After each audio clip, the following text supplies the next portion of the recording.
Good morning, everybody. It is Cruise Chat Live. I'm Walter, your independent travel agent with Where's Walter Travel. We are back home. We spent about 20 days in Europe. Let's see. So we went to Amsterdam and Basel. We spent nights in both of those places. Plus, we took 2 river cruises, almost back to back. 14 days on the same river, 2 different ships, 2 different cruise lines. It was everything. Well, it was everything I expected to be and so much more.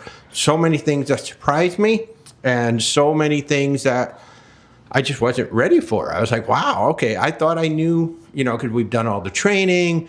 We've sent quite a few people on the river cruises and everybody's come back going, wow, that was absolutely amazing. So we know that we can book you guys on the river cruises, but even we were surprised by some of the things that we found out. So we're going to be talking about all of that and a lot more right here on the show. And of course, we are going to be answering as many of your questions as we can. If you're new to the channel, I invite you to like, to subscribe, to share, do all the wonderful things that TikTok, YouTube, and Facebook love for you to do.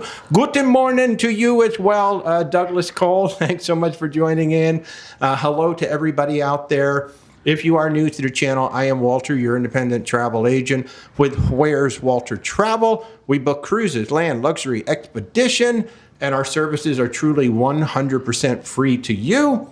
So why wouldn't you take advantage of our services? We're one of the top sales agents for our host agency, KHM Travel Group. And we're also one of the top sales agents for quite a few of the cruise lines and whatnot out there. So if we can help you in any way, just reach out. Again, our services are truly 100% free to you. And I see a whole bunch of people are already joining in. Hi, guys. Good to see everybody. Oh, my goodness gracious. Kathy, Eric, John. Hey, John. Phil and Sue just went on their first Holland America cruise. Wow. I hope you had a good time. Becky's got about 45 days until the British Isles. So I'll throw that out there right now. Who is traveling?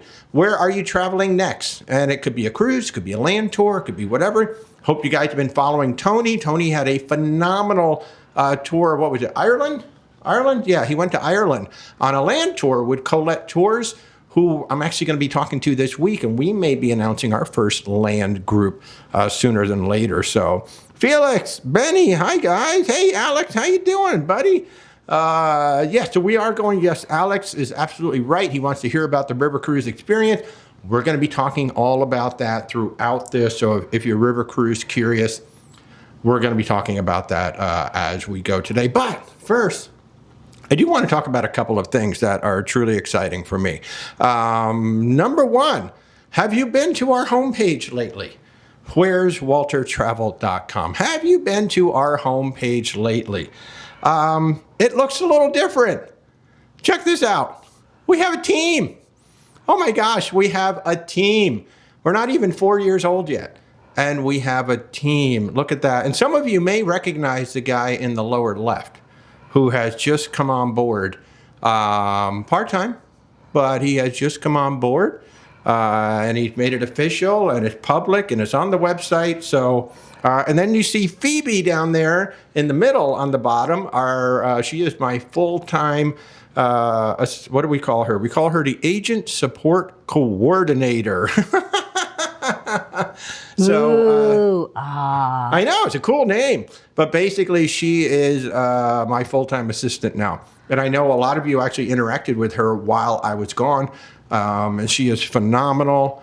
She's actually up in New York, so we're spread all over the place. In fact, we got John and Phoebe are up in New York. Corey, Mindy, myself, and Rebecca, we're down here in Florida. So although, I guess Mindy's not in Florida anymore. Mindy is just traveling. Mindy is a citizen of the earth right now, of the world. She is all over. So how about that? So thank you guys so much for your support. I know on TikTok you can't see the graphic, but I've got a graphic up right now showing myself, Corey, Mindy, John, Phoebe, and Rebecca. And then there were 6. Wow. So we can't thank you guys enough. You've been absolutely amazing supporting our company, supporting our work, and we just can't thank you guys enough for that. So Ooh, I have a cool title too. You have a great title. You're a travel planning manager. I know. Wow. I had to give you a cool title. So Barb, I see your question. I'll get to you in a second. What's that, Rebecca? Thanks. I know. I come up with great titles. So thank you guys. I thought that was like super cool, right? We actually have a team. So when you're reaching out on the contact us page, especially if you're new to the company, you can book an appointment with any one of us and we will all take care of you. I know you guys are like chomping at the bit. We want to hear about the river cruises. I know. We're going to tell you about the river cruises, but I have one other little thing. Well, first, because I always forget, on Thursday, I host a show on Thursday nights at 8 p.m. most Thursday nights. And this week we got Windstar Cruises is coming. First time. So if you're Windstar curious, you want to know about the yachts, about the sailing ships, about all of that, Windstar is going to be on YouTube with me on Thursday night at 8 p.m. Eastern time. So I encourage you guys to come and join us. I'm going to learn stuff too, because I've done the training on Windstar and we know about Windstar, but it's going to be a one-on-one conversation on Thursday night with Windstar Cruises. So if you're around on Thursday night, I encourage you to come join. If you don't have time, you can watch the replay as soon as the show is over. Plus, if you haven't checked them out, we have about 200 of these shows sitting on YouTube right now. We've talked to almost every major cruise line over the past 2 years or so. So I would encourage you to go check those out. Yes, congratulations, John. I'm really excited to have John on board. I really, really am. I think this is going to be truly awesome and so much fun having him on board. And it's going to be a lot of fun. So I've got a question about MSC. I got a question about Star of the Seas. I'm going to answer them both in just a moment. But first, I do want to let you guys know about our newest group cruise because I don't have a lot of space left on it. We have very, very limited space and our pricing is phenomenal. This is the first time I'm really going to reveal this publicly, but we have a Norway cruise coming up in 2028. It's going to be 18 nights. It's going to be on the Azamara Journey. And we will actually start in Dover, England, and end up in Copenhagen. So it's actually a very interesting itinerary in the sense that you could spend some time in England before the cruise. You can spend some time in Copenhagen after the cruise. But then we are in Norway for almost the entire cruise, 18 nights. All the way up to the Arctic Circle. All the way up to the Arctic Circle. In fact, I have the map. There is the map. If you're watching me on YouTube and Facebook, you can see the map. If you're on TikTok, I'll describe it to you.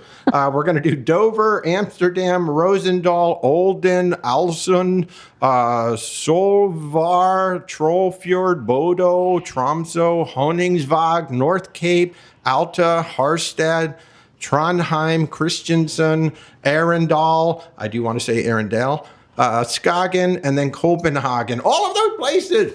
We're going to all of those places, and the ship will be the Azamara Journey. Now, the reason why we picked this ship is because she's so small, she can get into some of these fjords and some of these spaces that, you know, we've sent people on a lot of different ships up there, but those ships just have to follow certain spaces that they cannot get into these very, very small spaces. So that's why we went with the Azamara Journey. So if you'd like to come join us on this thing's going to be absolutely amazing. We've already sold a bunch of staterooms already. That's why I say we have a very small, limited supply of these rooms. But our savings are up to $1,500 per person over what Azamara is currently advertising, because prices have already gone up twice in just a short time that I've had these rooms. So I have an inventory of staterooms with locked pricing until I sell out, and then once they're gone, unfortunately, they will be gone. And like I said, up to $1,500 savings. You could still join the group, you just don't get the pricing. Well, that's what I'm saying. It is, if you want to join us at these amazing rates, and every room that I have is lower than Azamara. I think the minimum savings is like almost $1,000 or something like that. So if you want to come join us on this, that's what it's going to be. June 25th through July 13th of 2028. We are going to be on the Azamara Journey, going up into Norway, going up across the Arctic Circle. Tom wants to know if this includes crossing the Arctic initiation. I'm going to assume it does. I don't know firsthand, but generally when you cross the Arctic Circle, they do that whole initiation thing. So I think it will. I think it will be included. So, but we will all find out together. So I'm guessing there'll be a deck party. Yes. So I have two questions that I'm going to start off with before I jump into the river, because I do see them here. So Barb is asking a question about MSC and their status matching. Do you have 3 or 5 years to sail on MSC in order to maintain your status? I think it's 3, right? It used to be 3. It is now 5. It's now 5. Okay, so now it's 5 years. So but it did used to be 3, so if that you want may to be why maintain your status on MSC cruises, you have to sail at least once every 5 years. That is very generous. I mean, if you can't sail once every 5 years, then of course, then maybe we have to plan one. I think we're coming up on our.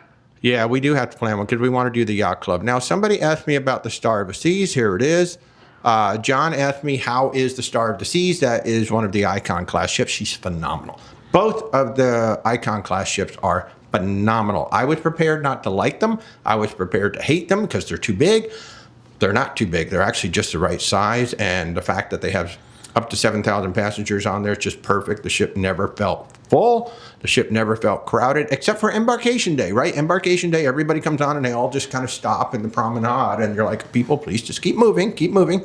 But other than that, plenty of room up by the pool, plenty of room for all the shows. I mean, it's just a phenomenal, phenomenal ship. I am very concerned, though, about the Carnival Destiny because she's a smaller ship and they're going to put 1,000 more people on it. I mean, not that much smaller. She's 20,000 gross tons smaller. But even if she was the same size and they're going to put another 1,000 people on it, I would be concerned. So I'm going to be a little concerned about that. So now you guys want to know about river cruising. And somebody asked a very specific question up here. You're interested to hear about the shore excursion offerings and how the sign-ups worked on river cruises and the comparison of Avalon versus AMA. So why don't we jump into that? Because we'll start with the shore excursions because that is a great question. And it is so different than the way it works on ocean cruising. So with the excursions, you can sign up in advance. So Avalon has included excursions at every stop, and then some of the stops have, what did they call it? A premium excursion? They called it something, but there were paid excursions at some of the port stops that you could do if you wanted to. And then on the AMA side, everything was included. Every shore excursion was included. Now, the cool thing about it is you could sign up for them in advance if you wanted to, or just sign up on the ship. And in fact, on Avalon, Avalon was so low key that you could literally, like that morning, just walk down and go, all right, what are we doing? Well, okay, and then just grab the tag and go. You didn't even necessarily have to sign up for it. You could just simply, if there were a colored tag left, you just grab a colored tag and off you go and go do the tour. What they did a lot of, like let's say there was a walking tour of Cologne. It wasn't just one tour. They would have like 4 groups all taking the same tour, but like one of them might have been an active group, so they're going to walk like an extra mile as opposed to everybody else. There was a regular group that does the regular tour, and then they split that into like 2 or 3, so there's no more than about 25 people in each individual group that's walking around. And then they had what they called the gentle group, which did not walk near as far, and maybe the buses or the vehicles took them in a little bit farther, so they didn't have to walk quite as far. So you generally had these choices of doing a regular walking tour, doing a more active tour, or doing more of a gentle tour. Then, of course, they had the bicycle tours at almost every stop as well, that you could do a bike ride. Now, on the Avalon cruise, that was the week that we had the brutal heat dome. We had temperatures of 99, 100, 100, 101 at various stops. So they altered the shore excursions. And in fact, with the bike rides were either like 8 o'clock in the morning, first thing, or they did them later after the sun went down. So they altered that. So they were altering the excursions on the Avalon due to the extreme heat, and it was brutal. It was absolutely brutal, and Europe is not used to that. You know, we're kind of used to that here in Orlando, but then we don't go out when the temperatures are that hot. And we have air conditioning. And we have air conditioning. There is not a lot of air conditioning to be found. There is very little air conditioning over there, okay? By the way, I'm going to be drinking a lot of tea. I caught a cold while I was in Basel. And I'm getting a tickle in my throat, so I'm going to get a cough drop going now before I start coughing all over you guys. Which made for a very fun flight home too, because my head just like completely plugged up on the way home. It was so much fun. But anyway, now, so Avalon did a really nice job. There we go. Altering the excursion, modifying the excursion due to the extreme heat. It was brutal. On the AMA tours, a couple of the tours were literally the same thing. It was interesting. I did a walking tour. Cologne, you did it. It was Colmar, I think. Yes, you did Colmar both places and Cologne both places. Yeah, and one of them is literally the same tour guide. It was the same tour. I was just curious if the tour was going to be a little bit different. Well, and I didn't go on the first week because of the heat. Right. And she melts. Yes. She's like the Wicked Witch of the West. She's just, I'm melting. You know. I mean, I did go out while it was hot. I did do some tours, but it was brutal. It was really brutal. Yeah. So the excursions were very similar. Although actually your Colmar tour on Avalon was one of the paid ones, whereas it was an included one. Yeah, and I will say that the paid tours on Avalon, the 2 that I took, were not necessarily worth paying extra for. And we don't know if maybe they were altered so much because of the heat. Maybe it would have been different if it wasn't so hot. I don't know. Yeah, so one of them was a vineyard tasting, which actually I came back. I had 6 bottles of wine shipped back from the vineyard. It was actually kind of cool. So I got a Riesling and I got kind of like a dessert type wine. So I had them shipped back. My neighbor actually got them and did not drink them all. So I was very happy. But there were 2 paid excursions on Avalon that I was like, yeah, I wouldn't pay for those again. They really weren't worth anything extra. Like if I paid for it, I thought like maybe there was going to be a little something extra with it. They weren't. Nothing wrong with them. Just they weren't worth paying for. But on AMA, they did close the excursion 48 hours prior to getting there. But the cruise manager said, hey, if you really want to go on one, just let me know. And if I still got space, I'll go ahead and let you on. Whereas Avalon was just like, come as you are. We've got space for everybody. So that was probably the minor difference. But it was a lot of walking tours, a lot of historical walking tours. And then you would have free time to go do your thing. So in some ways, they were somewhat similar to what you've seen on ocean cruises with a shorter bus ride with a lot of these things. That is the one thing that we did learn about the Rhine River versus the Danube River, is that on the Danube, there are more ports where you literally pull right into the heart of town. You step off and you're right there. On the Rhine River, there are more industrial ports where the ship stops. So it does require a shuttle to get you into town. You can't necessarily just walk into town. Or you're just not where, we had a Heidelberg stop, but the ship actually stopped in Speyer or somewhere else, and then you had to go get there. But it wasn't like you were taking these 3-hour bus rides to get somewhere. You were taking a 30-minute bus ride or maybe a 15-minute bus ride to get places. And that was handled really, really well. John wants to know how were the lines for EES at the airport. Actually, we hit it very short. We hit it very short in both directions. Well, and I don't think they were doing the full. Well, I know they didn't do. Like when we got to Amsterdam, we did not have our. They did not do the facial scan. They did not do the fingerprints. They just took scanned our passports, and that was it. That was it. Yeah, all of the electronics were there. They had 3 different ways that they could have scanned us, but everything was turned off. Really, the only thing that was new was when we came home and we went through the global entry. It used to be that you would take your global entry card and scan your card, but in Boston, they had a camera system. You just walked right past the camera, and they just kind of waved you through. So that was actually really cool. Let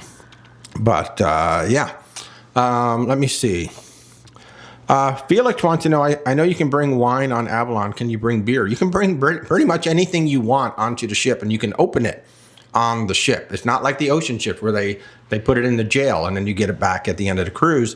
If you buy, at least with Avalon and AMA, you can bring bottles of stuff onto the ship and you can enjoy it on the ship. So that was really nice. Let's see, a question from Darla about Explorer. So I'll answer that real quick. You see that Explorer's offering 0 solo supplement sailings. You're going to have your sister contact me. Oh, that's awesome. It's not just a few. They have quite a few, actually. And if you're looking at solo river cruising, Riviera Travel, that is the one that's really big on solo river cruising.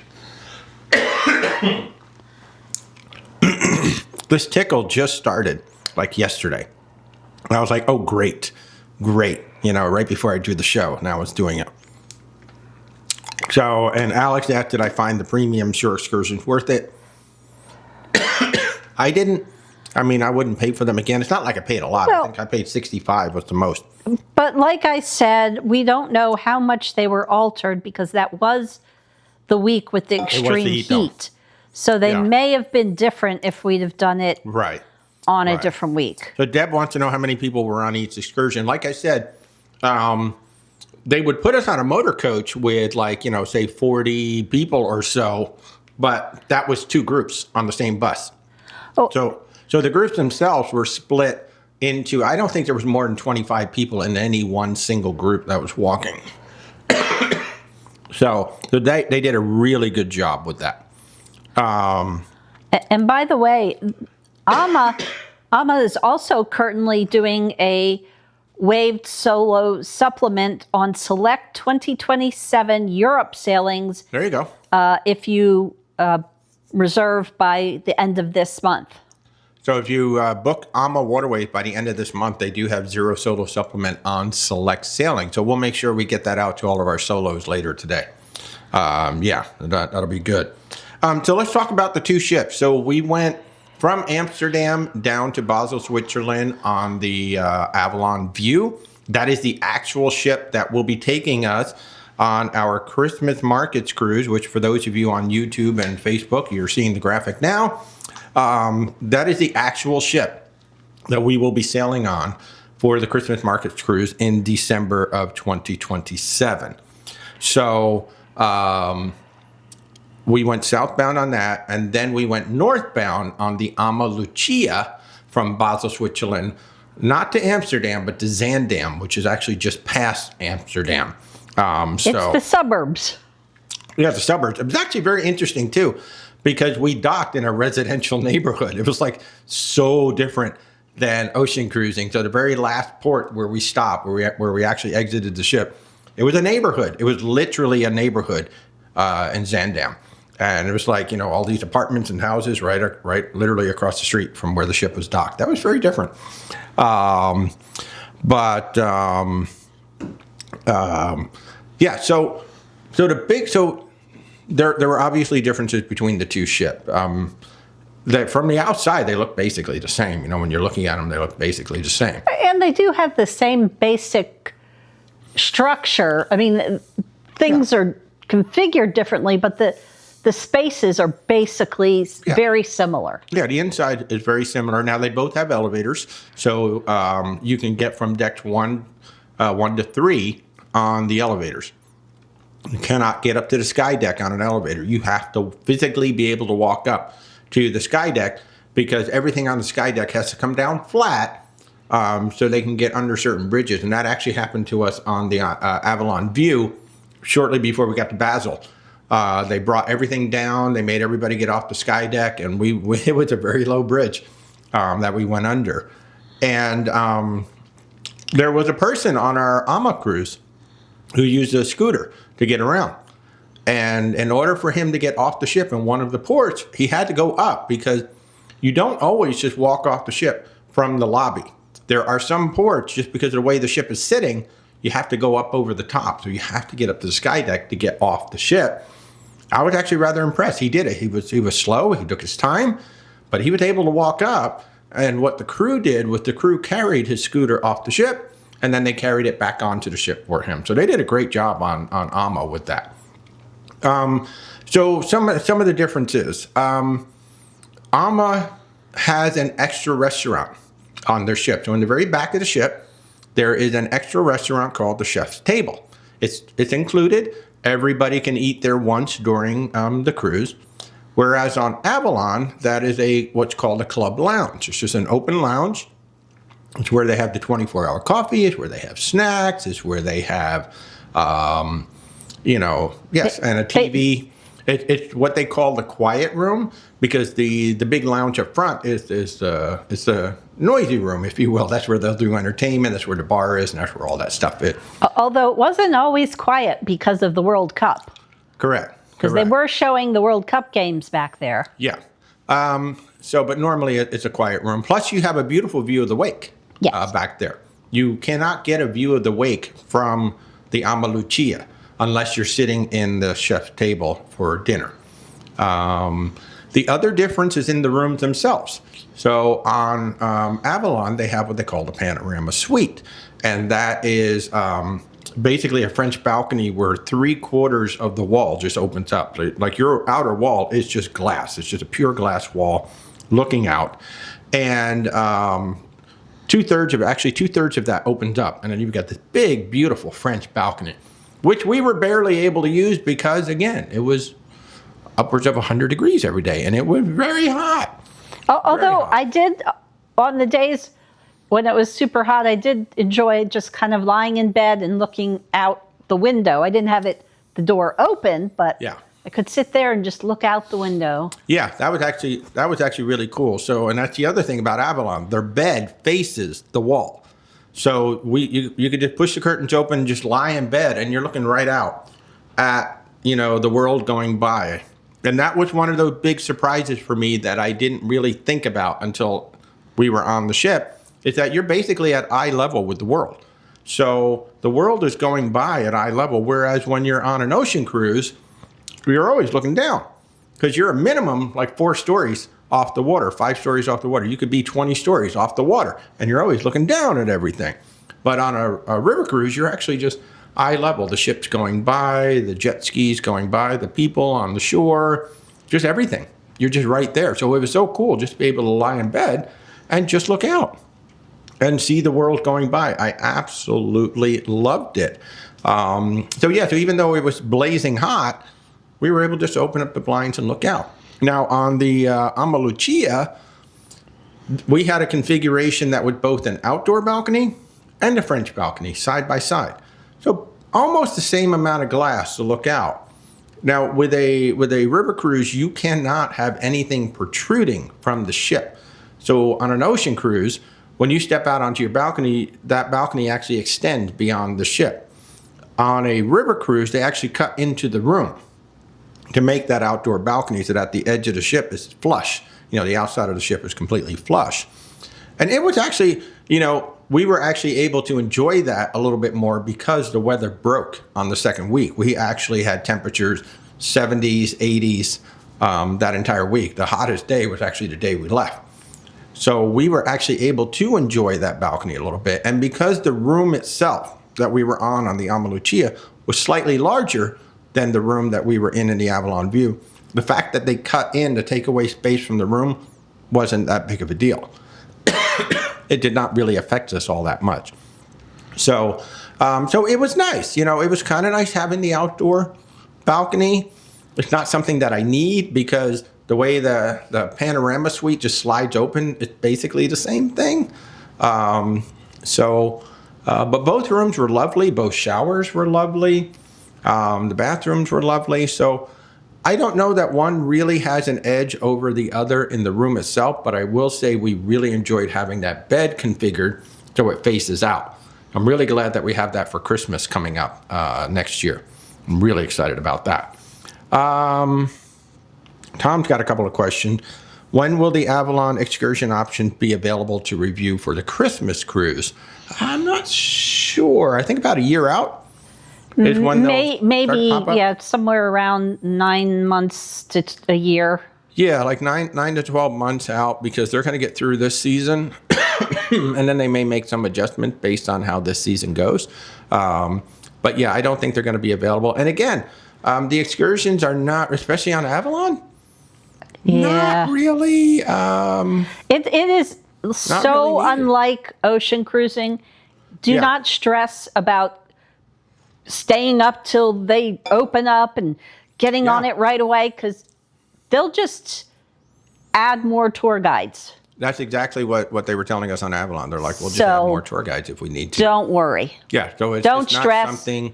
But I mean, if you just want to see what they are, I would just go ahead and look at the excursions for 2026, and that'll give you an idea of what they're going to be. Now, I don't even know that I'm going to worry so much about excursions on that one because we're just basically going to be taking shuttles to go to the Christmas markets. And in fact, it looks like we're going to have a new one in Cologne if it all comes to pass. And by the way, I see new people joining us on TikTok. Hi, guys. And hi, guys, on YouTube and Facebook. Thanks so much for tuning in. Really appreciate it. But if you want to kind of get a sense of what the excursions are going to be for 2027, just take a look at what 2026 is offering because I believe they have them all listed right there. And again, Avalon will have some premium ones on there. I mean, based on what I did on this one, I mean, I don't know that I would pay for them, but we like I said, we don't know how much they got altered due to the heat dome. Yeah. So, and they may have different offerings for Christmas time as well. They might. So we'll have to see what they have. But I am, I'm not like rushing to go do that. And now that we know how casual and laid back the excursions are, it's like I'm not really too worried about it. And I really did appreciate those audio receivers. I mean, you've probably seen them. You're like, wow, those people look like a bunch of dorks with an audio receiver just walking around at the little thing hanging up. Oh my gosh, I absolutely loved it because the tour guide could be like 100 yards ahead of you because I'm taking pictures, I'm stopping and all that, but I can still hear the tour guide perfectly in my ear. And I'm like, oh, now I get it. Now I see why they do this. This is awesome. I wish we had this on ocean cruises, but ocean cruises, the groups are too big to do that.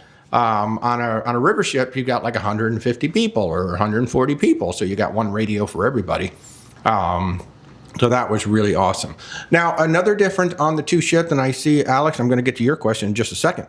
But the other other difference between the two ships was how they used the lounge up in the front. They both had a large lounge up in the front of the ship. However, on Avalon, it was basically just a big lounge. You had this really big lounge, and there was a bar in the back. There was a dance floor in the middle. They had a built-in sound system. And then in front of all of that, they had lovely seating plus some tables for their bistro lunch area. On the AMA Waterways ship, they had an actual store. They had a library. They had their coffee station set up. Then they had a large bar that stuck out. Then a dance floor, and then the front. So the overall space on the AMA ship was more cut up. There was less actual space for people on the AMA ship because they reconfigured it a little bit. Alex is asking who had the best coffee and the best old fashioned. I can tell you Avalon by far had the best drinks. Like, it wasn't even close. By far, Avalon, the bartender on Avalon, or the two bartenders on Avalon were far superior to the bartender on Avalon. I would say from a mocktail perspective, they were fairly closely matched, although I would, again, give the edge to Avalon, but it wasn't nearly as different for the mocktails. Yeah, but for the cocktail, especially the old fashioned, he couldn't make an old fashioned to save his life on AMA. I mean, that's just the truth. He put so much bourbon in the drink. It's like he just kept pouring it and pouring it and pouring it. I'm like, dude, that's not how you make an old fashioned. But anyway, I think I kind of like the use of space more on Avalon, keeping it as just a nice big open space, because their bar was actually pushed against the wall in the very back, and they did not have a store. They didn't have a library. And while they did have a little library in that lounge in the back. Yeah, but they didn't dedicate a whole space to what they called a library. That was actually not bad, and not a bad use of space over there. But I did kind of like the openness of the Avalon just a little bit more. Plus, I appreciated that the sound system was built in versus this portable sound system that they were using on AMA Waterways. AMA Waterways also had a dedicated entertainer on the ship, which I thought that was interesting. He was a piano player. He was a DJ. I don't think he sang. I don't think he ever sang, but he did play the piano and he did DJ. Not when we were there at any rate. Yeah. So... and I will say, not that it makes one lick of difference, but AMA did have a whole lot of competing patterns going on. Yeah. In their big florals and little checks and wavy carpet design, and it was just the AMA lounge was very loud. Very loud. Just visually, it was very loud. It was comfy and all, but there was way too much going on in there. It was hilarious. But I guess that's how they design on theirs. But it'll be interesting to see what happens when she goes in the dry dock. In terms of the best coffee, they actually both had the same machine, which was fabulous. On the Avalon ship, we had a few more choices than on the AMA ship, but I think Avalon uses higher quality beans, so the coffee was consistently better on Avalon.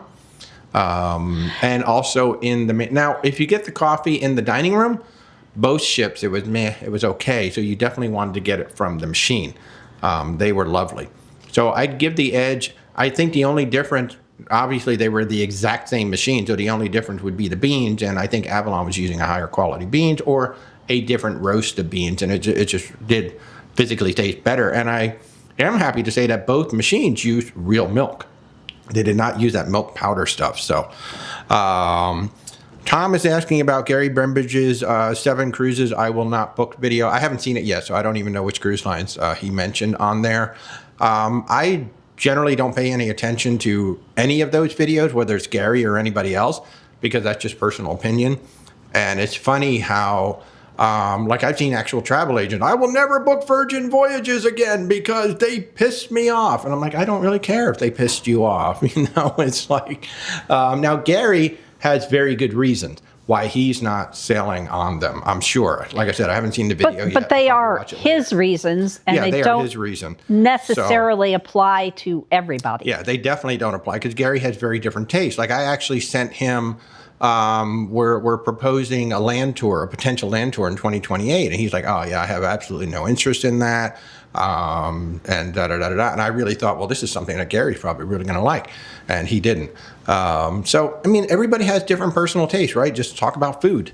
Talk about food on 2 different ships. And, you know, it's interesting because I think the worst question anybody can ask is which is the best cruise line, X or Y? Because there are so many factors that come into play. Because you'll see a lot of time, what's better, Royal Caribbean or Carnival? And then my question is, well, what ships are we comparing? Because Royal Caribbean has about 27 ships and Carnival has, what, about 27 ships. So which ships specifically are we comparing? Because if you're comparing the Royal Caribbean Grandeur of the Seas versus the Carnival Celebration, those are 2 completely different ships. And if you're comparing the Carnival Elation versus the Icon of the Seas, 2 completely different ships. You can't even compare them. So I think the worst question you can ever say to somebody is, which cruise line is better? No, which ship are you going to like more? Because it all depends. So I really don't have an opinion on that. 1, I haven't seen it, and 2, all of everything that Gary said applies to him, but it may not apply to everybody else.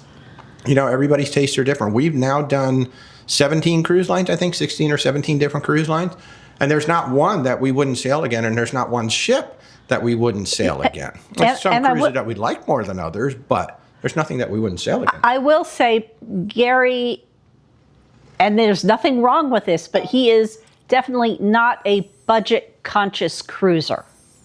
Yeah. And some people are. And it's not wrong. It's not bad either way. Yeah. But it's different. And you need different things if you're very budget conscious versus if you're not.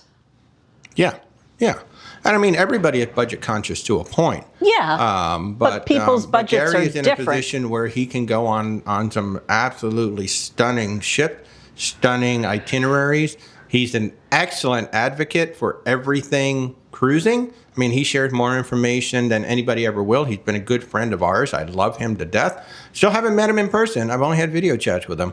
But, you know, he's a super nice guy, and he's been a good friend of ours. So, but everybody's entitled to their own opinions. And I think even Gary would acknowledge that his taste and his needs and, you know, his kind of people he cruises, he would acknowledge that is different from other people's needs. Well, it's different from everybody. Yeah. You know, I still think one of his best videos, though, was when he went on Disney. That was just hilarious. Watching the whole sail away thing with him, because he was like, oh, wow, this is a different kind of sail away. And it really is. Disney's sail away is unlike anybody else's. That's for sure. Carnival's is kind of crazy, too. So, yeah, I'm trying to get Gary on the Margaritavilles, though. I told Gary, I said, man, when you come to Florida, we got to get you on Margaritaville, because I really want you to try that ship out. I don't know if I ever will, but I really want to get him, because I just think it'd be hilarious to get him on one of those ships. And I think he might be pleasantly surprised. It's not a ship that I think if Gary Bembridge went on a Margaritaville ship, I don't know that he would ever book it again, but I think he would be pleasantly surprised at how much he might have actually enjoyed it. So I have these secret plots to try to get certain people on certain ships. I just like doing it. Phil wants to know, what was our favorite city? That's hard. That's really hard. And first of all, they all blended together over 14 days. That was a problem. Let's see, where did we go? So on the first cruise, we did Amsterdam, Cologne. We did the Rhine Gorge. The Rhine Gorge was one of my favorites. Seeing that many castles, I have so many photos to share. Although I enjoyed it much more on the AMA cruise just because of the weather. On the Avalon cruise, I was in the lounge, which had a lot of windows, but I could not be outside. No, there was only 2 of us outside on the Avalon cruise, just the 2 idiots with cameras. Let's see, we went to Rudesheim, Heidelberg, Strasbourg, Breisach, Freiburg, Colmar, and Basel. And then on the flip cruise, we did Basel, Colmar, Strasbourg, Speyer, Rudesheim, Lahnstein, Mannheim, Dusseldorf, Utrecht, and then Zaandam.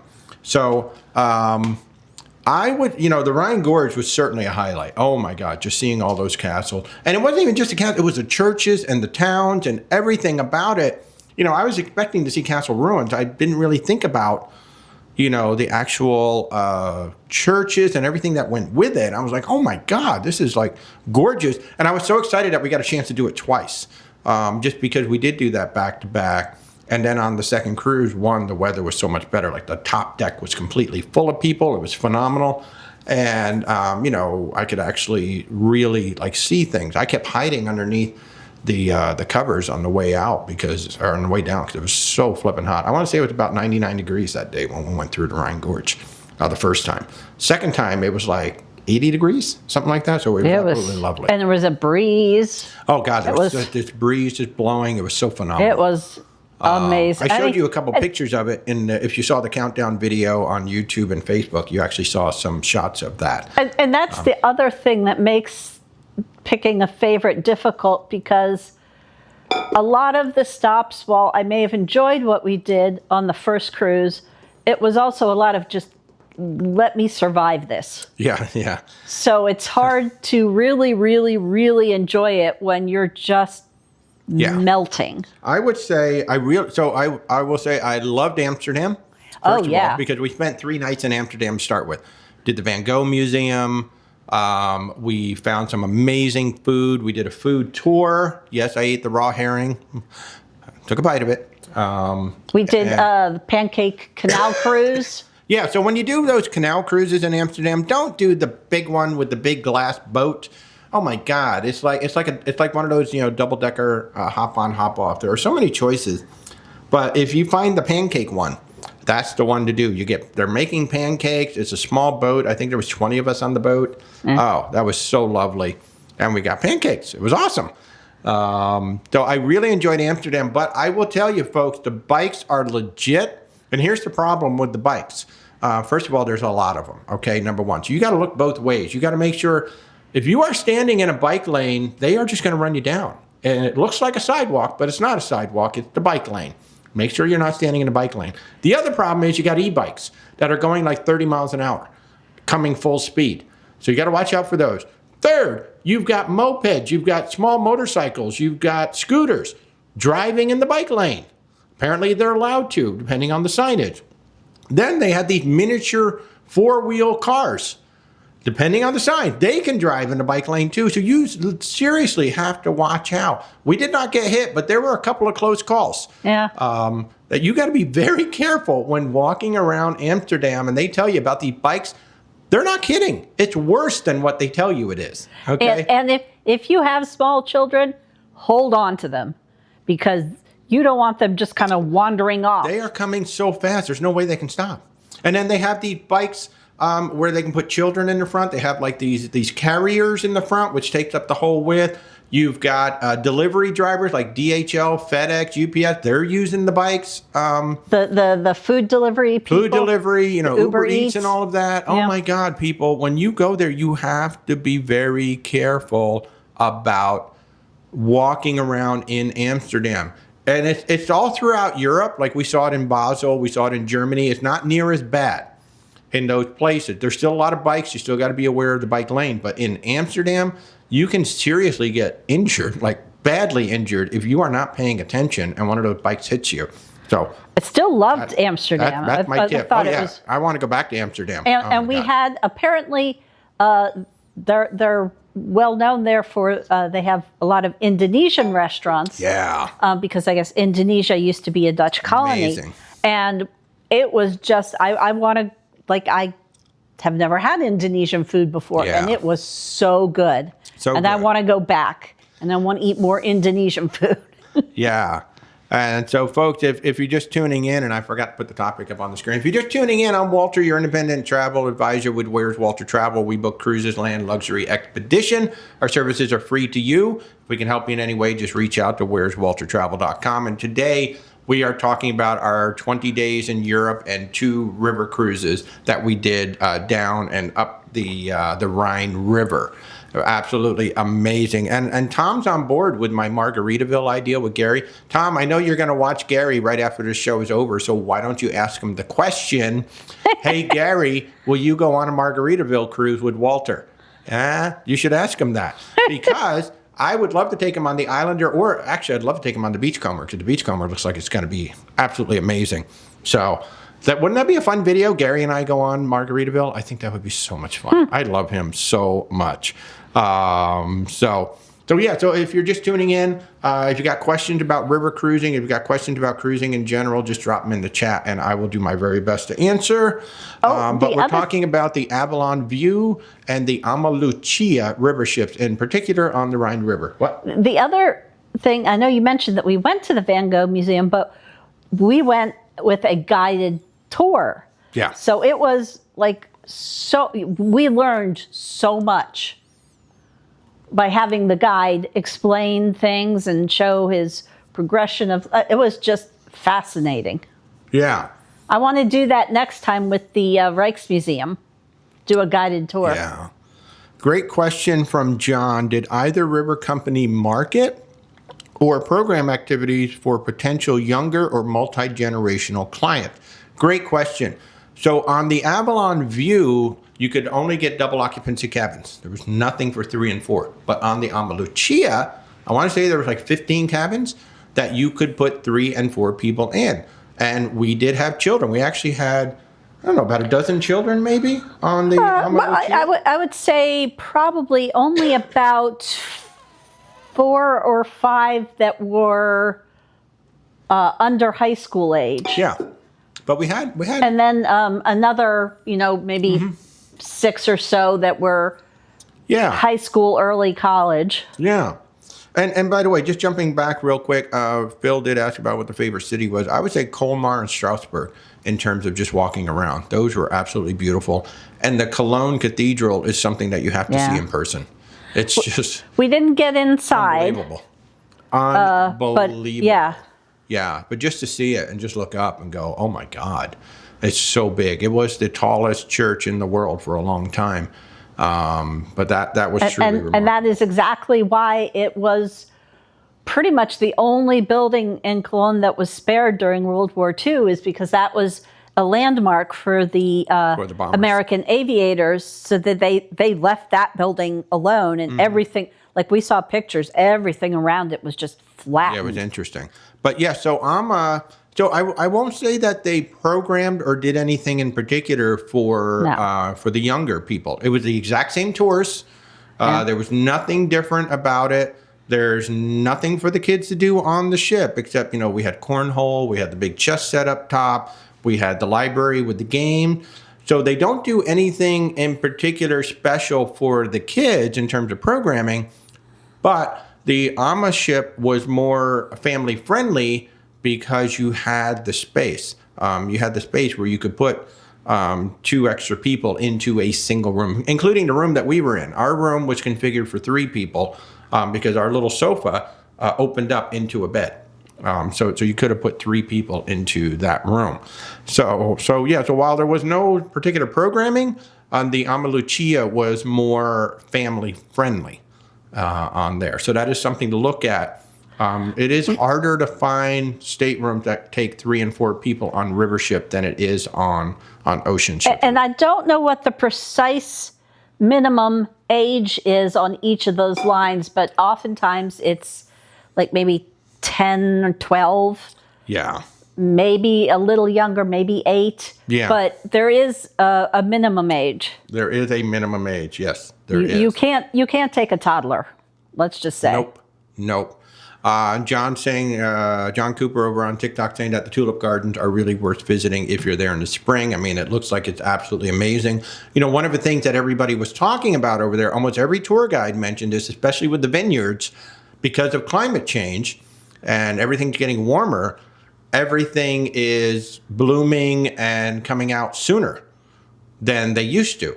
So there was one, I want to say it was asparagus or something, that they were finishing up the harvest now, and normally the harvest is just starting. Like the harvest would not even be starting for like another few weeks or a month, but they've already finished the harvest because it was so warm that everything came up faster. So it's going to be interesting to see, like, will the tulips change? Will they have to? I don't even know. But I thought that was a very interesting thing that they were talking about, especially in the vineyards, that they're trying to figure out certain things because the grapes are coming up faster They're maturing faster, and it's like, well, how do we? Because like with Riesling, which actually this is beautiful Riesling from a vineyard in France. There it is, boink.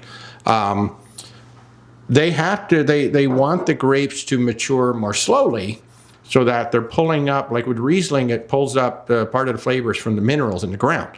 And if the grape matures too quickly, then it doesn't pick up all the flavors that they're expecting it to.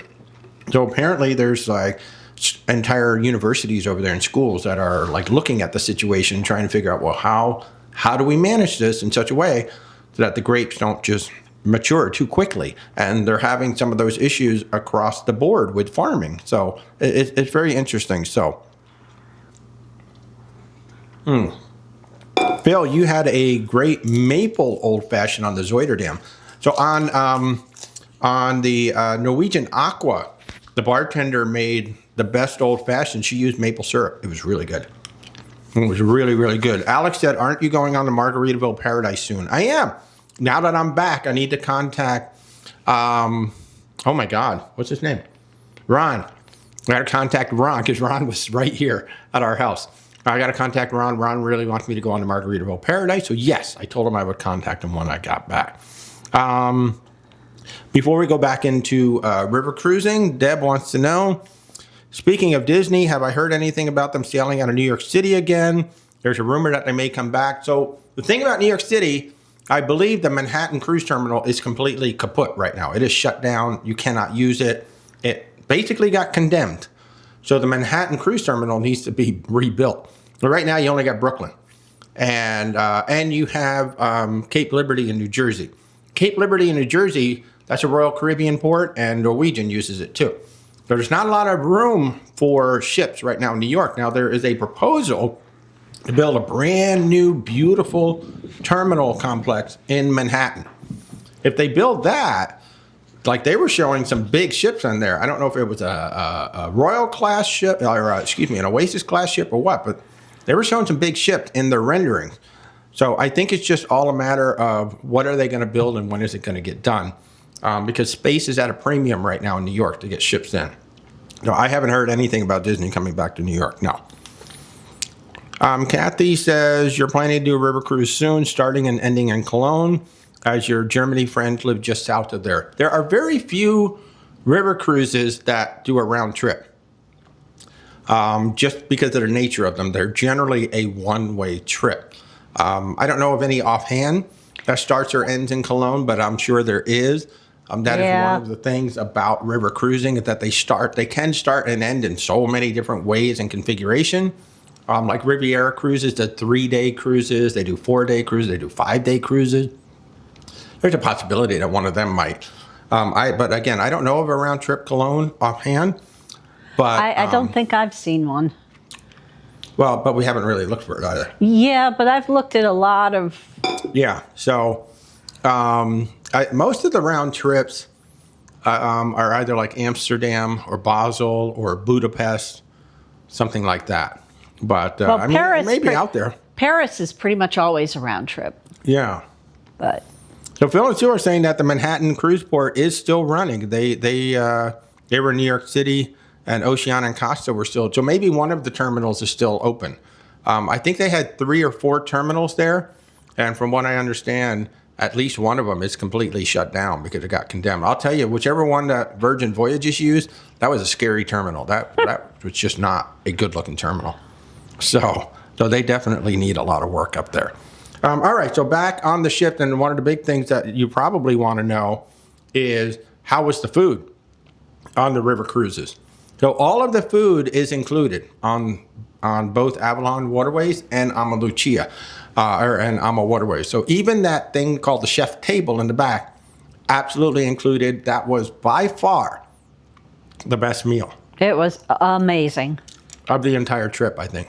That was just absolutely, I think the second best meal of the entire trip was actually the Indonesian restaurant. Yeah. In Amsterdam. And the nice thing about that chef's table is that during lunchtime, it was just kind of no reservation, open, first come, first serve Italian restaurant. Yeah, we only got to do it once. We wanted to do it again.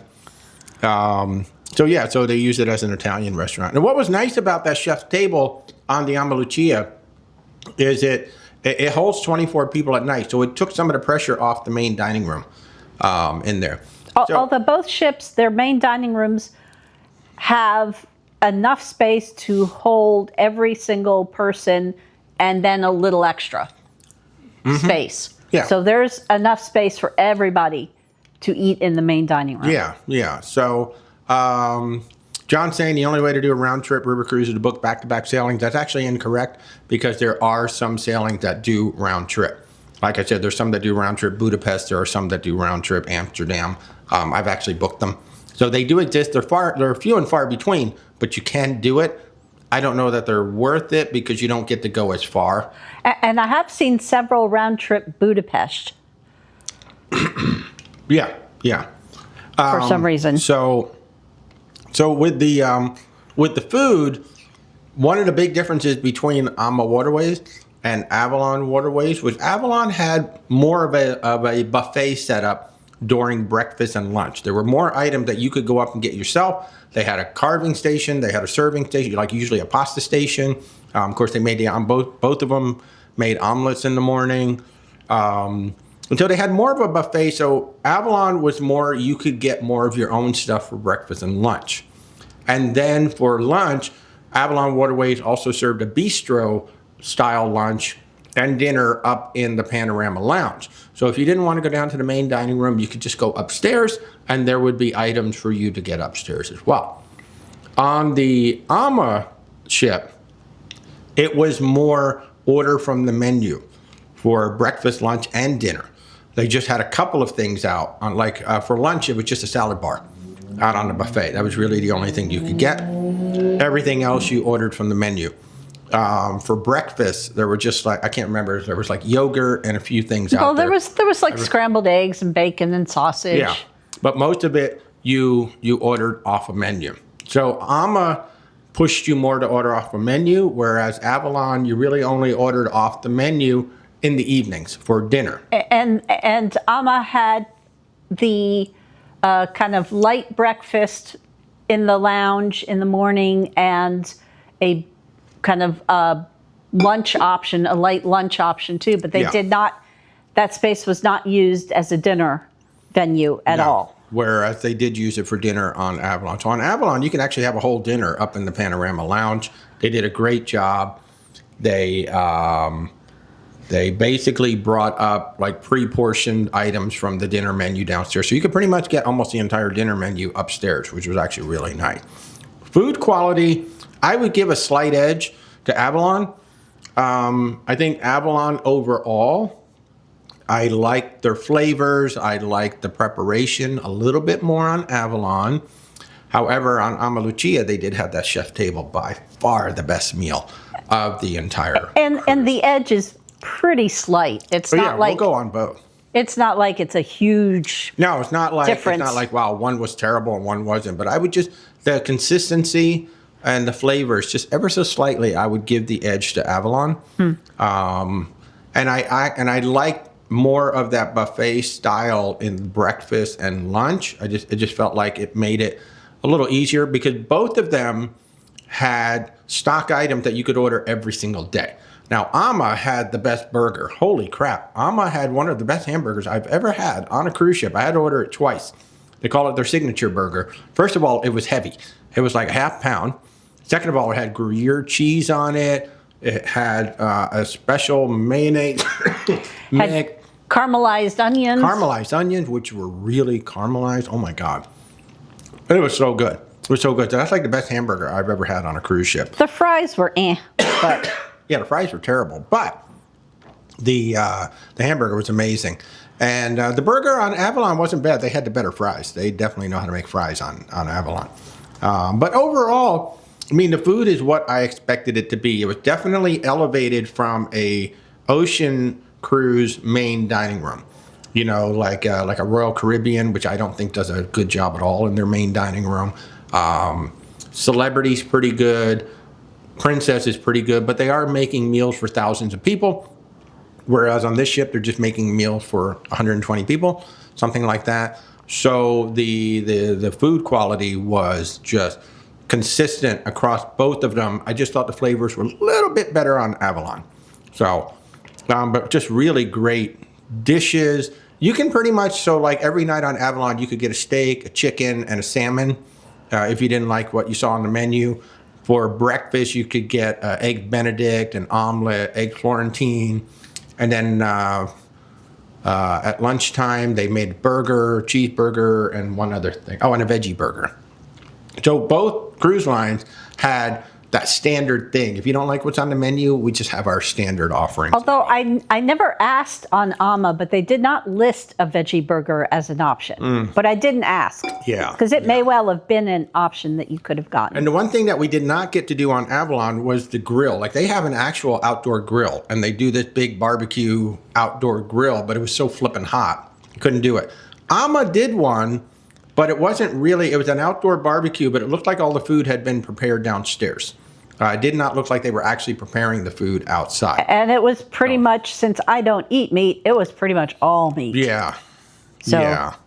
So the food was definitely a step up from most of your ocean trip, especially all the mainstream. It was definitely a step up from all the mainstream. It was very good. Service outstanding on both. I mean, those people work hard. There's a small crew of people that are your servers, and those servers are in the main dining room. They're up in the panorama lounge. They're in the chef's table. They're in the lounge out back. They're serving drinks up on top. I mean, it was I don't know, maybe 10 in the whole service team that were like all over the place. Maybe 12 people total. They were just like all over the place. So they were working hard. So it was really, really good. So food outstanding on both. You will be pleasantly surprised by the food on your river cruise when you go on your first one. Now I'm going to stop for a moment. I got a question over here on TikTok. If I paid my Carnival in full, can I still transfer it to an agent? The answer is no for any cruise line. Once you cross final payment, you cannot, the final payment date, you cannot transfer a cruise to a travel agent. Most cruise line, you have between 15, 30, or 60 days to make that transfer from the time that you made your deposit. Once you've gone beyond that, you can no longer transfer the cruise over. So good question, really good question. Thank you for that. Baron over here saying food is highly subjective, 1,000%. But I could see myself choosing a cruise just because of the fries. Oh my God, yes. I totally agree with you. You know, I think one of the best burgers in mainstream world is that Margaritaville Cheeseburger in Paradise. Oh my God, absolutely amazing, absolutely amazing. And in fact, Deb is saying, I've mentioned Margaritaville a couple of times. Have they improved since they first started? Most of the videos I've seen about them did not provide very good reviews. I don't know which videos you're looking at, but if you're looking at the videos from before the Margaritaville Islander launched, so in the beginning, Margaritaville got hurt badly because they licensed their name to a company called Bahamas Paradise. They launched the Paradise as the Margaritaville Paradise, and they took a really old ship that was run down, and they slapped lipstick on it and called it Margaritaville. And Margaritaville was horrified when they saw the reviews start coming out and saw what Bahamas Paradise did to their name. So they took over they bought out Bahamas Paradise, and while Margaritaville no longer owns the company, it's now owned by Sycamore Partners. They now have very strict standards that Sycamore Partners has to follow. So those ships now must follow a lot of the same standards that the Margaritaville resorts do. So just forget about all the old stuff. And in fact, the Paradise just went through another major dry dock, and she got some huge improvements, and that's why I'm going on it. Margaritaville, the Islander, has been a hit from day one. That is a phenomenal ship, excellent entertainment, great food. In fact, the JWB Steakhouse on the Margaritaville Islander is one of the best steakhouses at sea. I know, hard to believe, right? But it really is. It's been consistently good every time I go to it. And I would say for a lower cost mainstream cruise line, they have probably, in my opinion, the best main dining room food. I'm not saying every single dish is amazing, but overall, I think of the lower cost mainstream lines, they have the best main dining room. They outperform their cruise fares by far. They really do. They provide an outstanding service. They have some of the best music on board. They have some outstanding entertainment. Margaritaville is a cruise line that everybody should try at least once. And I'm so excited about this Beachcomber coming out. It should be phenomenal. It should be absolutely phenomenal. Yeah, Margaritaville is still trying to get past. I asked him, I said, why didn't you rename the Paradise? You know, just get that name out of there, because, you know, all of you guys saw the Poop Cruise documentary, right? That ship is still sailing. A lot of you may not realize that ship is still sailing. They just renamed it. Carnival said, oh my God, this name is ruined. Let's send her in for a big dry dock. And you know what? While we're at it, let's just change the name. They've done it twice. Carnival has renamed 2 of their ships that had problems. Brilliant idea. Let's just forget about that ever happened. The Carnival Triumph, let's just forget that ever happened. I honestly can't remember what it's called now, but the Carnival Triumph is still sailing. It's just sailing under another name. So I actually said to Margaritaville, why didn't you just scrap the Paradise name when you sent it back in? And I was told, yeah, a lot of us actually asked that question, but for whatever reason, they've kept that. And I think if they got rid of the Paradise name, that would have helped them get past all that old crap that's out there. But for whatever reason, they've stuck with the Paradise name. But Margaritaville Islander, phenomenal ship. Supposedly, the Paradise is a really nice ship now, too. So I'm going to go down to West Palm. I'm going to take a cruise on it, and I'll let you guys know what it's really all about. So, yeah. And by the way, the Triumph is the Sunrise now. The Sunrise, there you go. So the Carnival Sunrise is the Poop Cruise ship. See, it's still sailing. They just changed the name. Well, and they fixed all the problems. Obviously, they fixed all the problems, but they also got rid of the name because they knew the name was tainted. So, what is my opinion of 150 Central Park on the Oasis of the Seas? Now, we did a... we did a brunch. No, we did where they had dishes from a bunch of different restaurants. Yeah, we did a tasting. So, I can't remember what that lunch is called. So we only had one dish from 150 Central Park, so I don't know that we can really speak. It's something that hasn't really appealed to us. We've been to Chops Grill, we've been to Giovanni's, I would give it, which is being phased out. I would give it a try, but... Yeah, so I don't really have much of an opinion on it. I can tell you that the Park Cafe, which is in Central Park on the Oasis class ship, I love it.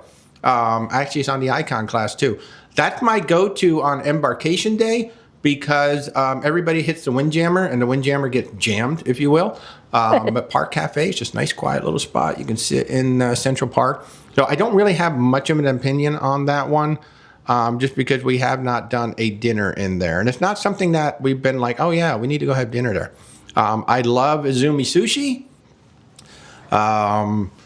Let's see, what else have we done there? So, yeah, Izumi Sushi is really, really good. Oh, Hooked Seafood. Now, Hooked Seafood, we've had mixed experiences. First time we went on Symphony, it was amazing. And then the second time on Icon or Star, one of those two. It was without me. Yeah, I went with Stephanie. I was on the Star.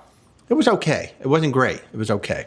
But on the Symphony of the Seas, it was phenomenal. It was absolutely phenomenal. So, Tom wants to know, since we're now less than 6 months away from the Murder Mystery Cruise, are there any plans to get together? Yes, we will be getting together with everybody. I don't know the date yet. I've got to get it coordinated with Missy, my partner in crime, if you will.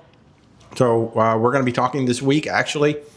We were waiting until we got done with the big river cruises to get together, and then Missy was up in Alaska as well. So we're hopefully going to connect this week, and then we'll be releasing a lot more information about the Murder Mystery Cruise.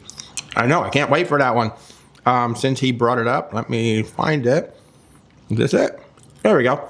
Yeah, there's still room on the Murder Mystery Cruise if you guys want to come with us. We don't have group rates anymore, but if you still want to come with us, we'll be on the Silver Sea Silver Ray, January 5th through the 16th, 2027.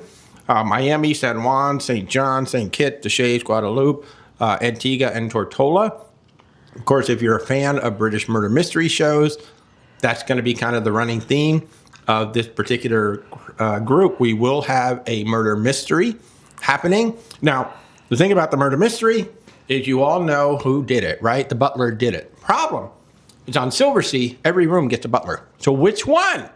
That will be the question. We're going to have so many butlers to choose from. Going to have to figure that out. And of course, if you're a fan of Death in Paradise, Silversea actually has an excursion that will take you to all the filming locations of Death in Paradise, or a lot of the filming locations of Death in Paradise.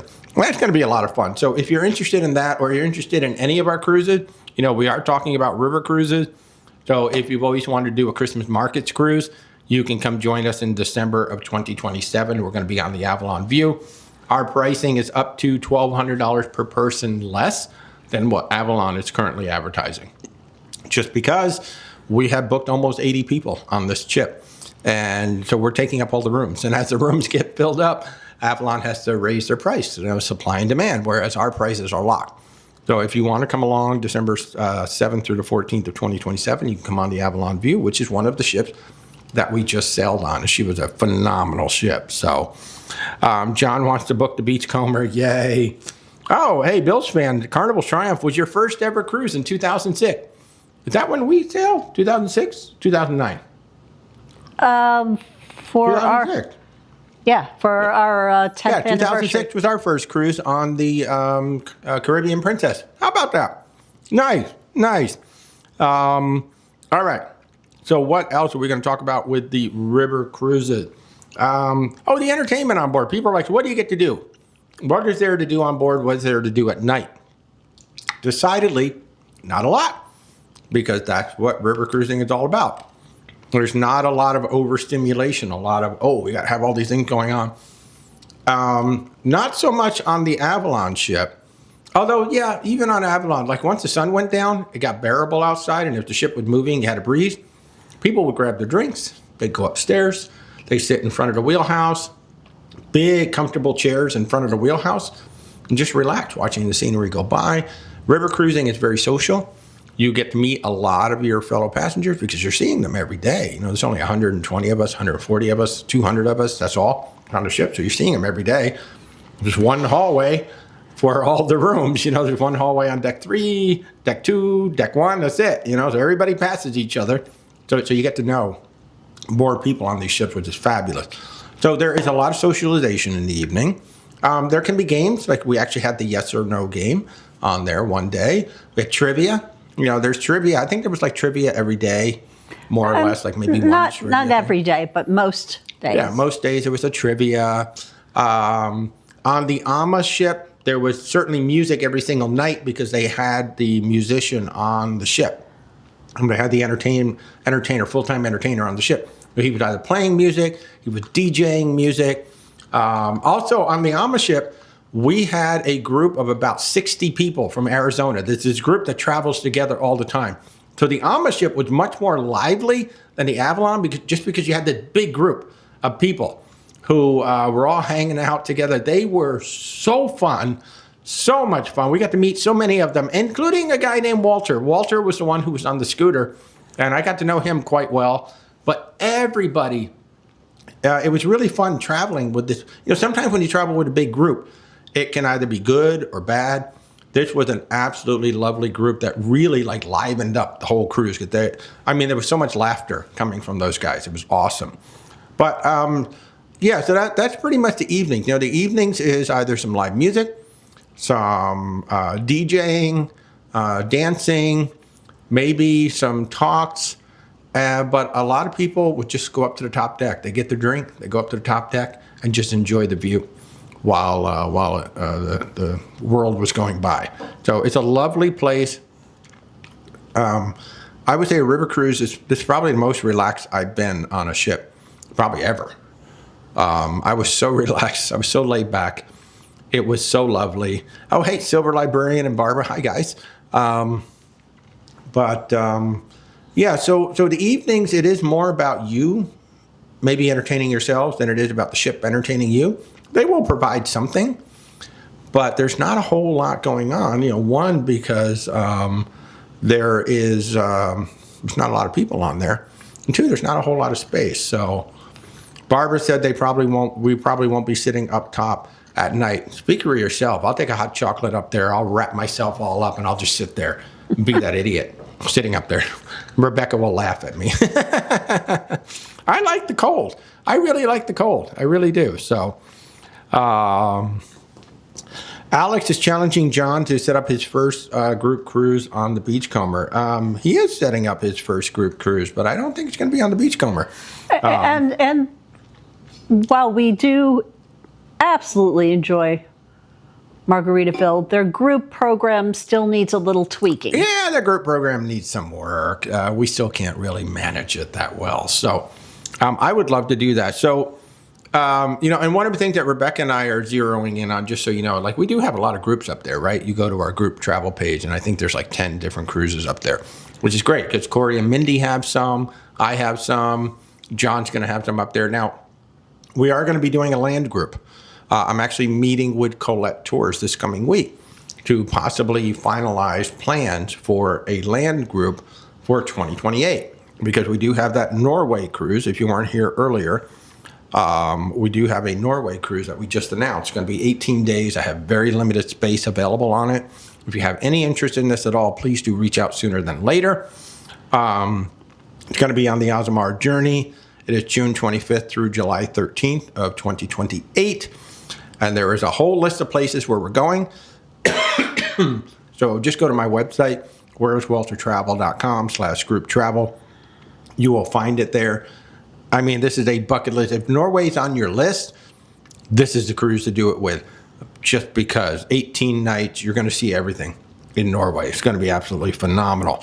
I don't even know where I was going with that. And I will say, our land tour, whenever we we have an idea that I don't know if it's going to work out or not, if it's too out there, but whatever it is, it will probably be in the fall.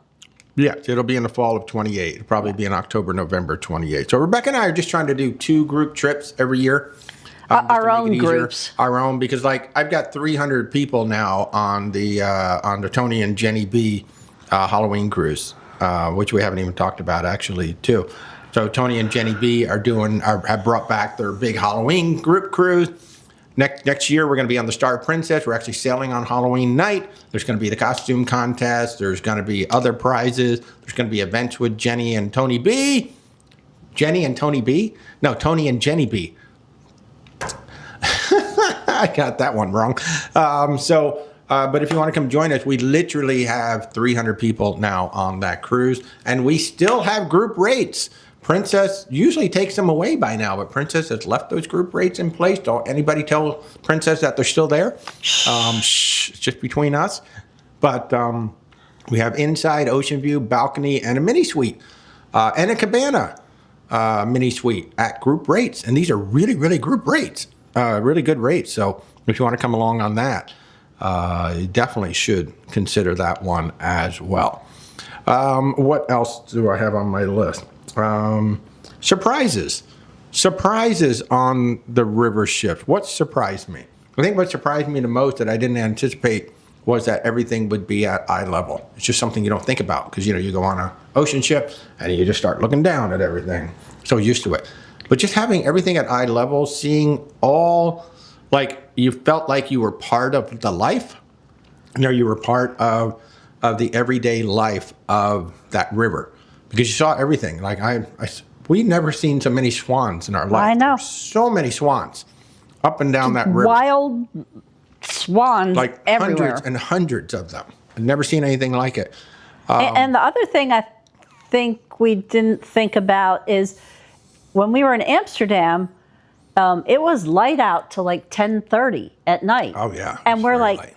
What is... So we were trying to figure out what city in the U.S. was closest in latitude. Yeah. And it turns out that the closest city is Dutch Harbor, Alaska. Yeah. Oh, hey, I forgot to show everybody what we brought back. I totally forgot. Yes. You can tell where our hearts lie. Yeah. So, we brought back 1 cheese,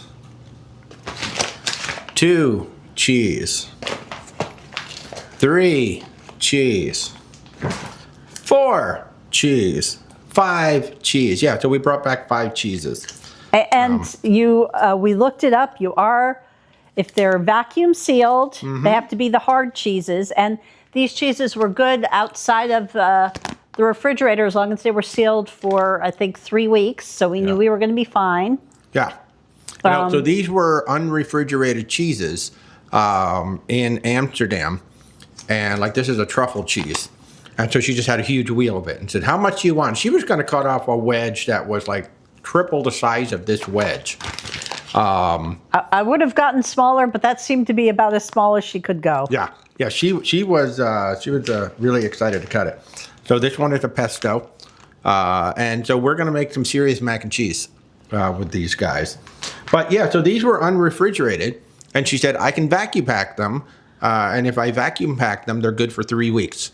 And you can take out of the refrigerator. And you can take them through customs if they're vacuum packed as well. Yeah, so as long as they're vacuum packed, you can take them through custom. I mean, they did want to look at our cheese. Yeah. But and this is a truffle and this is a mustard. So, and these were also outside a refrigerator, but they were already pre-packaged, ready to go. So as long as they're vacuum packed, you can bring them on the plane and take them home. None of the soft cheeses will work because those won't. I forget what this one is. I can't remember. The yellow one, I can't remember. Just a cheese, a generic really sort of cheddary-like cheese. Yeah. So the green one, this is a pesto. It's a pesto, right? And this is a truffle. That's definitely truffle. Yeah. And then we also got another truffle, plus this one is mustard flavor. So, yeah. So I also want to make a grilled cheese. I'm going to have to make a grilled cheese with these guys. So, funnily enough, you guys know Stephanie, right? Stephanie hates cheese. It's just so wrong in so many ways. I know. Yeah, we're still friends with her because we do love Stephanie, but she does not like cheese. So. Hey, Silver Librarian will come over and help us eat cheese. Yeah, so some people come back with, jewelry and other cool things. We come back with cheese. Oh, and some chocolate. Yeah. So, yeah. Hey, John, I have told you that you can come down. Yeah, John, you still need to come down here for some training. Put all this back. But, yeah, so that day I may make a batch of mac and cheese today. Yes, we will. Yeah, so we came back with wine, cheese, and so much chocolate. Oh, my God. So let me show you these. These are crazy. This is like powdered, I'll show TikTok first, like powdered dark chocolate with pecans. Well, actually, it goes out of focus, but it's like powdered dark chocolate with pecans inside. It is so good. It is so flipping good. We have truffles. We have other chocolates. We do have some chocolates that we got in Basel that... Basel? I can't remember now. Basel. That only 2 of them made it home. Yeah. Because, there's this little artisanal chocolate maker, like literally one guy. One guy. Yeah. I have some video. Yeah, there was this olive oil truffle that he made, which was just like the best chocolate I've ever had it was like an amazing. Is it still here? Is it in there? It's right there. Where? Probably I think it's by the camera there. By the camera. Is it still here? It's in there. It's in there. It is? Yes. Oh, there they are. Because there was only 2 of them left, so I wasn't going to bring. Those are both yours. I ate all of mine. Yeah. But the olive oil, it's like all these layers of flavor as you eat them that is unreal. So they're just little eggs. They're just like here's TikTok. They're just these little eggs. Yeah, the green one's the olive oil, and the red one is a salted caramel. And this guy, he hand paints them. He makes the molds himself. And this is the olive oil one. And I'm telling you, it is like the best olive oil you've ever had in your life. And it's in the chocolate. It's so good. It is so good. So, yeah, Tom, please ask Gary if he'll go on Margaritaville with me, please. I will join you guys over there on Gary's show soon. And we did order one other thing in Rudesheim. Yes, we did. A very cool... So we couldn't even wait for the Christmas markets. We got this really cool advent calendar. It's a big Christmas tree. And when you open the doors, music plays And then there's these little figurines of like a Christmas scene, and they all like animate when you open it up. And first time I pulled the door, Rebecca was like, oh. And I was like, oh, we have to have this. We have to have this. So we ordered it. It's supposed to take about 5 weeks to get here. Plus we have a cute little tree topper coming. And of course we got a whole bunch of magnets back here as well. This is, I like this one. I got a cuckoo clock. That's just kind of, who is this? This was Heidelberg. Heidelberg. I have a cuckoo clock. So and that was the only cuckoo clock I would allow him to get. Because while I admire the artistry of cuckoo clocks. Yes, cuckoo clocks are beautiful. The noise they make is just too much for me. Yes. So. Because his stepfather used to have a whole mess of them, and it's just a lot. Yeah. Deb says, I think we need a wine, cheese, and chocolate potluck party on the group cruise. I think that's a fabulous idea. Everybody go off and buy something, and then we'll all meet back at the ship. We'll get some wine, and we will just share. I think it's a great idea, Deb. Why not? Just remember, people, you can come with us. This is going to be so much fun. I can't tell you how much fun. Now that I saw that big group on the AMA Lucia, now that we've been on the actual ship, the Avalon View, I am so freaking excited about this Christmas Markets cruise because we have a lovely group of people. Like I said, we have almost 80 people coming now. We have a lovely group of people coming. We have great rates. And then something like what Deb just said, we can do this whole potluck party thing. Now, the thing about those markets that we've learned is you want to do most of your shopping during the day. And then at night, you go and enjoy the lights, and maybe you eat more at night. Because shopping at night can be very difficult because the markets get really crowded at night. But hopefully, we will be able to do some stuff like that. But yeah, I'm really looking forward to it.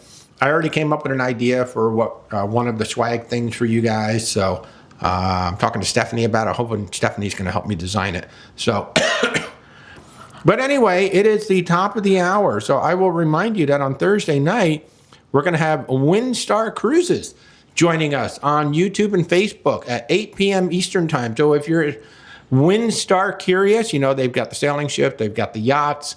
If you're curious about them at all, come join us on Thursday night at 8 p.m. for 1 hour. It is your opportunity to talk directly to Windstar and get your questions answered. And of course, we will be back here next Sunday as well, next Sunday morning at 10:30 a.m. answering your question, doing our best to answer your question. And of course, if we can help you in any way, just reach out at where'swaltertravel.com. Myself, Corey, Mindy, and now John would all be happy to help you plan your next vacation. And of course, our services are 100% free to you. So I hope all that information was helpful today, and wherever you are in this amazing world, I hope you have a good day. I hope you stay cool wherever you are. It's going to be a hot one here, and I know we're expecting some big thunderstorms to hit down here. So, plus, one more time, I encourage you guys to follow, like, share, and do all those wonderful things that YouTube, Facebook, and TikTok love for you to do. Thanks again for tuning in, and we'll see you guys soon.